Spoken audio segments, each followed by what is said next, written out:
Woo! Do you struggle to find tech talent? 95% of tech managers agree, and they're paying $185 billion for this, contributing to the rise of remote.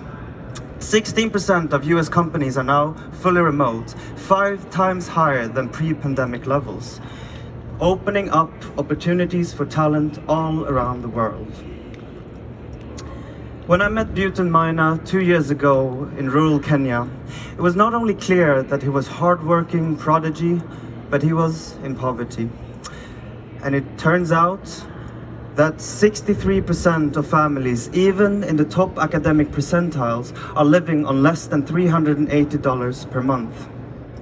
So, how will they afford the world-class education required to fill those skill gaps? This is what my co-founders asked ourselves. Myself with a microfinance, labor markets and behavioral economics background from Oxford, Kidus with a self-taught programmer, and Moses, a second-time founder who just never got the chance. We needed a business model innovation more than anything else. So we studied predecessor unicorns like Andela, Multiverse, Lambda School, and here's what we found. We are applying the talent agency model from the music industry, but in tech.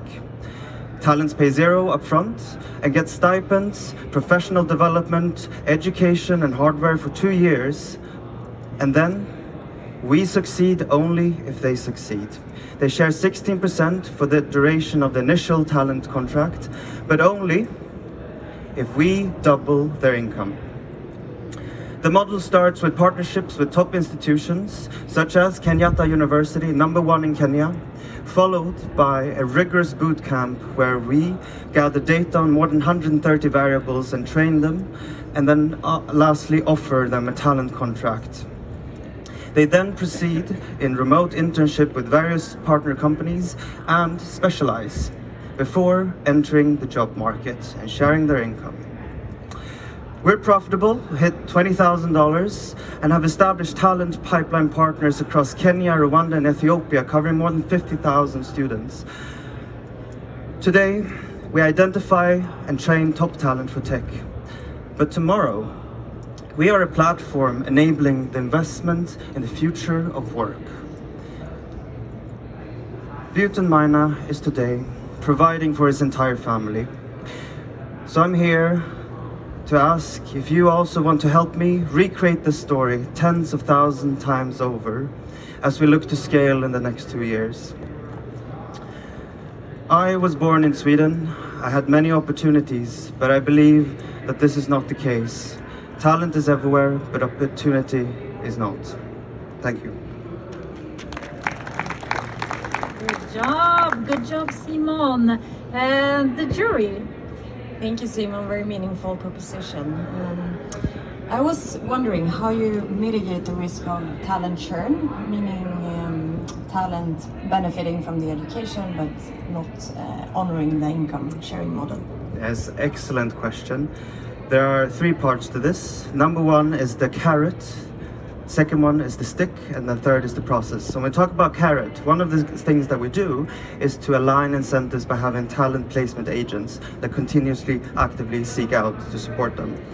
The second thing to note is that we expect power law type outcomes. So the really outstanding ones are going to pay for many of the others, which is a smaller group.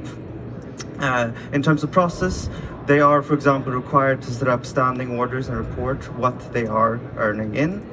But I think the most important thing for the audience to know is that this has been done before. Microfinance has typically 98% repayment rates, and this is not that far away from that. And so we're applying everything we've learned from decades of research in that space, but just in this new context. Thank you. Thanks so much. How does the recruitment and bootcamp process look like, and how do you make sure that that entire process is also fairly designed? I think I heard recruitment and... Bootcamp. Yes. What was the specific question? how do you make sure that that process to get to the decision whom you're taking on is like fairly designed to also maximize the opportunity? That is a key research agenda. So the key point of gathering so much data is that we'll know after we've run a few cohorts what the best psychometric evaluations are.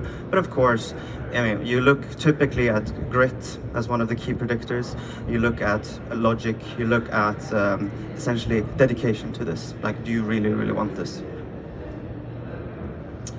And then a very good question to ask yourself is, what about AI?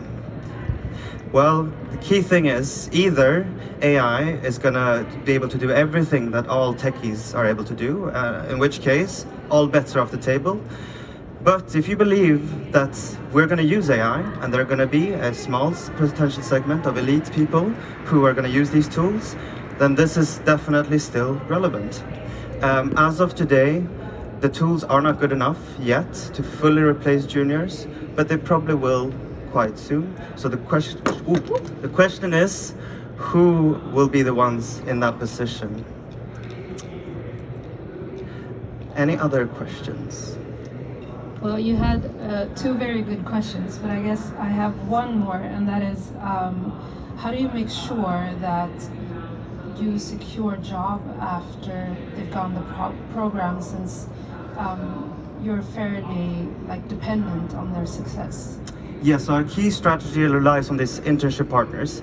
I myself actually hired someone from Nigeria. They worked with me for a year, and then after 1 year later, they were earning $40,000 working remotely from Nigeria. That's what inspired us to go for this internship partner model. Yeah, and we expect like a third to convert. Thank you so much, and we have to call it off there, but thank you so much. Thank you. Now it is time for all of us to welcome to the stage Helle Jeppsson from Scape.